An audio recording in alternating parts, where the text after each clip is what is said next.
السلام عليكم. أحكي لكم قصة هاجر عبد القادر، اللاعبة المصرية اللي عندها 21 سنة، اللي شاركت في بطولة دولية في كينيا وأدت مستوى ضعيف جدا للغاية. العالم كله انتقد المستوى دوت، وازاي لاعبة مصرية تشارك بالمستوى ده، حتى مش عارفة تلعب الإرسال بتاع التنس ولا تستقبل.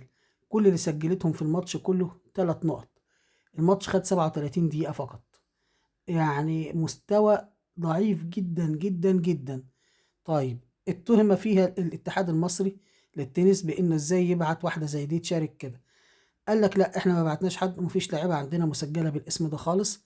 وان اللي حصل ان الاتحاد الكيني كان عنده لاعيبه كينيه هتشارك في البطوله، اعتذرت، فلقوا واحده مصريه ساكنه في كينيا وعايشه فيها. قالوا لها طب تعالي انت ايه العبي مكانها، وادوها قرشين وراحت تلعب مكانها.